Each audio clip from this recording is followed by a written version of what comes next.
La bataille contre Ebola est en train d'être perdue. C'est la plus grave épidémie d'Ebola de l'histoire. La scène que vous allez découvrir en dit long sur la panique en cours au Libéria. Le malade, habillé en rouge, fuit la mise en quarantaine, suivi par une foule en colère. Dans cette psychose collective, l'intervention des infirmiers s'apparente à une descente de police. L'individu est alors plaqué, désinfecté, puis embarqué de force.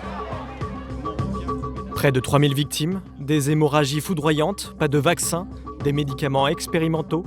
Depuis son apparition il y a 40 ans, jamais le virus Ebola n'avait pris une telle ampleur en Afrique et dans les médias. Les risques de contagion sont encore plus élevés au contact des morts.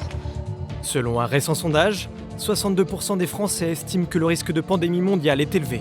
Et pourtant, le risque d'épidémie d'Ebola en Occident, il est nul.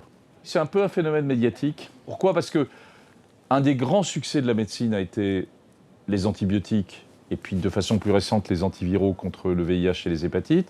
Et les gens ont du mal à comprendre qu'on soit sans traitement. Des scientifiques impuissants face à l'inconnu et des médias qui exploitent cette peur irrationnelle.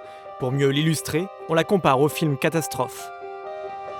It might look like a science fiction movie, but this is the reality. Ici, sur cette chaîne américaine, on peut lire ce titre, World War E, la guerre mondiale Ebola, un clin d'œil à ce blockbuster avec des zombies. La terre entière est touchée.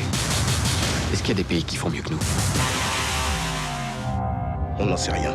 Ebola, its own discoverer calls it a spectacular virus, one of the most lethal, and now out of control in West Africa.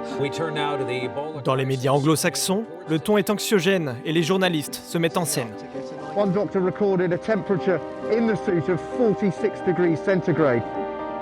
En France, Ebola fait les gros titres, mais les médias sont plus mesurés.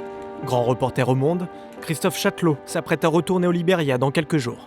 Je ne pense pas que les médias fassent du sensationnel. On est en deçà de la réalité. On voit les corps, on voit les morts, on voit les familles qui vivent des situations dramatiques. On se protège tant qu'on peut, mais cet ennemi insaisissable, c'est particulier.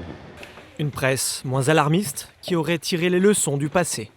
Il y a clairement un avant et un après de H1N1. H1N1 en France a été une explosion médiatique. On a des milliers d'articles, on a des heures et des heures d'exposition à la télévision. Roselyne Bachelot était ministre de la Santé en 2009. Face à la pandémie annoncée, elle est d'abord critiquée pour son manque de réactivité. Une fois la menace éteinte, on lui reproche d'avoir commandé des millions de vaccins inutilement. Une ministre sous pression face à l'emballement médiatique. On est dans un monde de communication complètement différent entre la mise en cause des sachants, la survenue d'Internet et l'arrivée des chaînes d'infos au continu qui fait que le pouvoir politique n'est plus à la manœuvre sur des épisodes comme celui-là. Le SRAS en 2003, la grippe aviaire en 2004, le H1N1 en 2009. En termes de santé publique, ces virus venus d'ailleurs ont eu un impact limité dans l'Hexagone, loin du nombre de victimes que fait chaque année la grippe saisonnière en France. Un virus bien connu qui, lui, fait rarement la une des journaux.